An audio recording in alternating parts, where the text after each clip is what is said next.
My father left me nothing until I opened his final letter. The rain hammered against the windshield as I drove past the "Welcome to Millbrook, Indiana" sign, a faded green marker that looked like it hadn't been touched since the Reagan administration. My knuckles were white on the steering wheel, not from the weather, but from the letter I'd received 3 days ago. Estate of Arthur James Caldwell, probate hearing, Tuesday, 9 a.m. I hadn't spoken to my father in 11 years.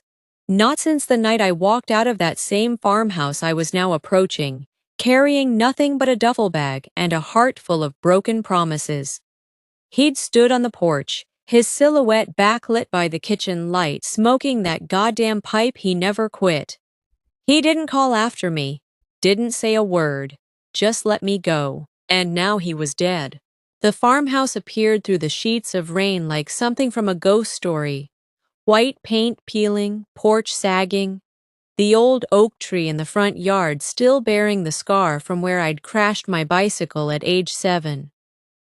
I remembered his rough hands checking my skull for blood, the way his voice cracked when he said, "You're tougher than you look, kid.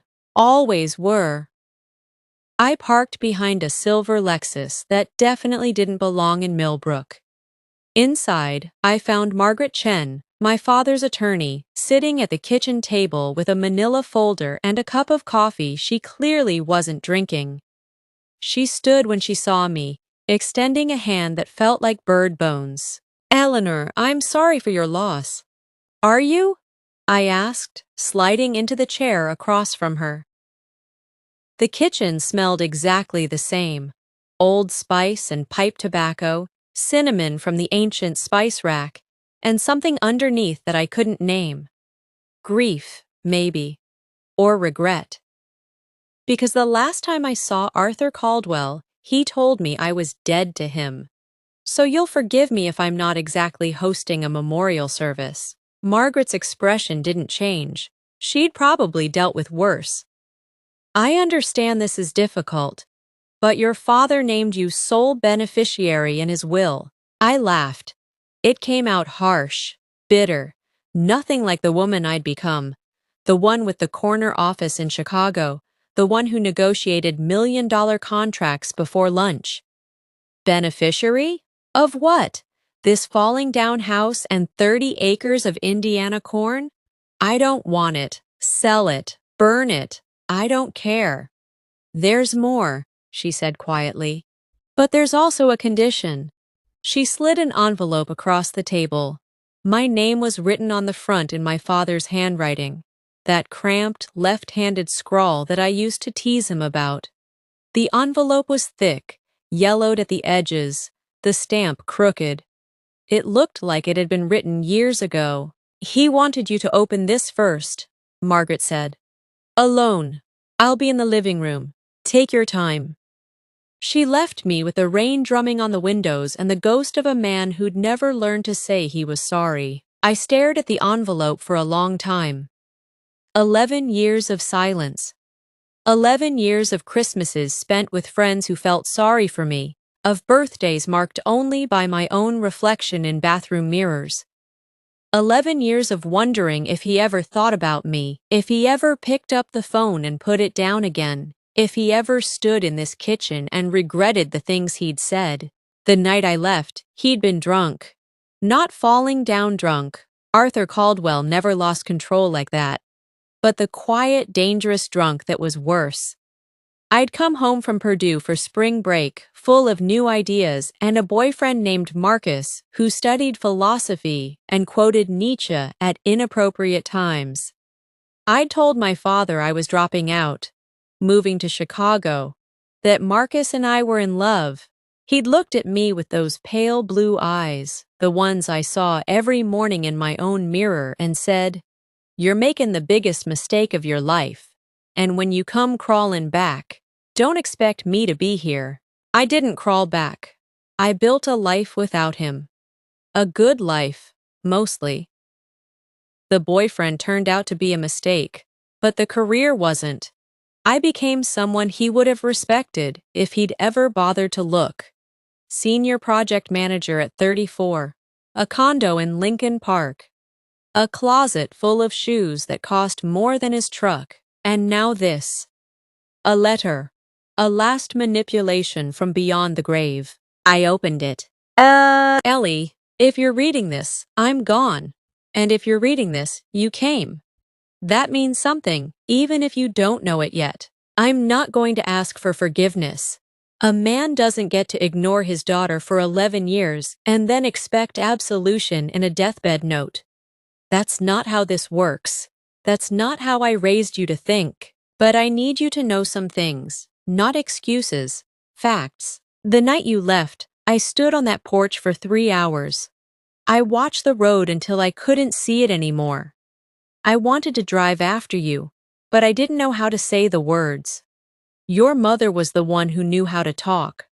When she died, she took that piece of me with her, and I never figured out how to grow it back. I was proud of you. I am proud of you. Every article I could find about your company, I cut out and kept in a box under my bed. I know about the promotion last year. I know about the award you won in 2019. I know you still drink your coffee black and that you hate cilantro and that you run the Chicago Marathon every October. I know because I never stopped being your father, even when I failed at it. Now, the hard part. This house, the land, it's worth about $400,000. There's also a life insurance policy for $200,000. The truck's old but reliable. The furniture's junk. You can sell it all, and God knows you probably should.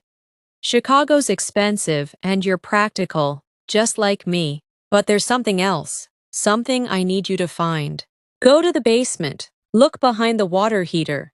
There's a loose brick in the foundation wall. Bring a flashlight. And Ellie?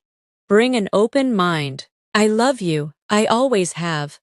I just didn't know how to say it without your mother here to help me find the words. Dad. I read it 3 times. Then I folded it carefully, tucked it into my jacket pocket over my heart, and went to the basement. The stairs creaked in all the familiar places. The light switch at the bottom still worked, casting a weak yellow glow over concrete floors and shadows that hadn't moved in decades. The water heater was new, probably replaced sometime in the last 5 years. But the foundation wall behind it was original. 1920s brick, red and rough, mortar crumbling between the joints. I found the loose brick on my 3rd try. It came out with a scrape of stone against stone, and behind it was a metal box, about the size of a shoebox, covered in dust and cobwebs. My hands were shaking as I opened it. Inside was a stack of photographs, hundreds of them, and beneath the photographs, a leather journal. The first photo was of my mother, young and beautiful, standing in front of this same farmhouse. She was holding a baby, me, and smiling at whoever held the camera. My father, presumably. The next photo was of me at 2, frosting smeared on my face at a birthday party. Then 5, missing front teeth, holding a fish nearly as big as I was. Then 10, 12, 15. Every school picture, every sports team, every awkward phase and proud moment. He'd been there, all of it. He'd kept the evidence. The journal was dated from the year I left. The entries were sporadic at first, once a month, then more frequently as the years passed. January 14, 2013. Ellie called her friend Sarah today. I know because Sarah's mother mentioned it at the grocery store. She sounds happy. Thank God. March 3, 2014. Saw a picture of her online. She's cut her hair. Looks like her mother. I miss them both so much I can't breathe sometimes. November 12, 2015. Thought about calling her today. Got as far as dialing the area code. What would I even say? I'm sorry doesn't cover 11 years. I was wrong doesn't either. Maybe the best thing I can do is stay away. She doesn't need an old man full of regrets. July 8, 2018. She's running the marathon next month. Drove to Chicago to watch. stood at mile 20. She looked strong. She looked like she didn't need anyone. That's my fault too, I suppose. I taught her to be self-sufficient. I just forgot to teach her that it's okay to need people. The entries went on, page after page, year after year. My father, who'd never said more than 5 words at a time, had written me a novel, a love letter in the form of a diary. Every achievement, every milestone he could find, every moment of pride and pain and desperate longing. And then, the last entry, dated 3 weeks ago, the doctor says 6 months, maybe less. Pancreatic cancer. Funny, I spent 30 years worrying about lung cancer from the pipe, and it turns out the thing that gets you is the one you never saw coming. Story of my life, I suppose. I've hired Margaret to handle the estate. I've written Ellie the letter. I've put everything in the box. And now I'm sitting here, knowing these are probably the last words I'll ever write to my daughter, and I still don't know how to say what I need to say. So I'll say this. Ellie, I was wrong. Not about Marcus. He was a pretentious ass, and I stand by that. But about everything else. I was wrong to let you go. Wrong to let my pride keep me from chasing you down that road. Wrong to think that love was something you earned by being perfect instead of something you gave because you couldn't help it. I failed you. I failed your mother. I failed myself. But I never stopped loving you. Not for a single day. Not for a single hour. And if there's anything after this life, I'll spend it trying to make it up to you. Until then, live well. Be happy. Let people in, even when it scares you. Especially when it scares you.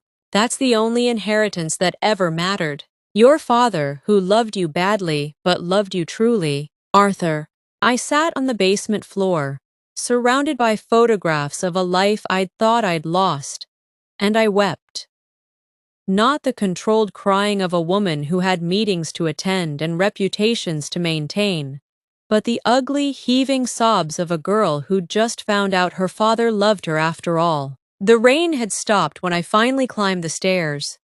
Margaret was waiting in the kitchen, her coffee cold, her patience apparently infinite. "Did you find what you were looking for?" she asked. I thought about the photographs, the journal, the man who'd spent 11 years watching me from a distance because he didn't know how to bridge the gap he'd created.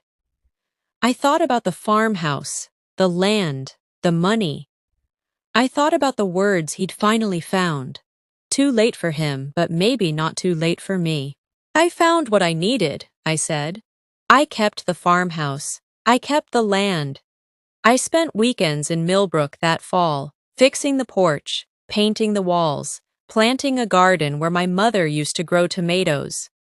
I started a foundation in my father's name for pancreatic cancer research, funded by the sale of the cornfields to a local organic cooperative.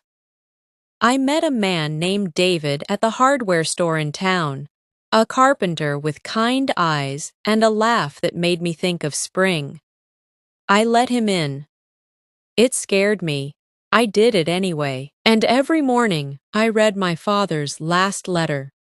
Not because I needed to anymore, but because I wanted to remember what it cost him to write it. What it cost us both to lose those years. Some inheritances aren't measured in dollars. Some come in the form of second chances, of lessons learned too late to teach, but not too late to live. My father left me a falling down farmhouse and a box of photographs, but what he really gave me was permission to be loved, to be imperfect, to be human. And that, as it turns out, was worth everything. Closing note. Hey there, friends. If this story moved you, if it reminded you of someone you need to call, someone you need to forgive, someone you need to let in, then do me a favor and pick up the phone. Life's too short for pride, and love's too important to leave unsaid. Thanks for being here with me on this channel. Your stories, your comments, your late-night messages about your own fathers and daughters and second chances, those mean the world. If you're new here, welcome to the family. Hit that subscribe button so you don't miss what comes next. I've got a lot more stories to tell, and I'd love to tell them to you. Until next time, be good to each other, be brave, and remember, it's never too late to open the letter. Good luck, everyone. See you in the next story. The English Story Channel.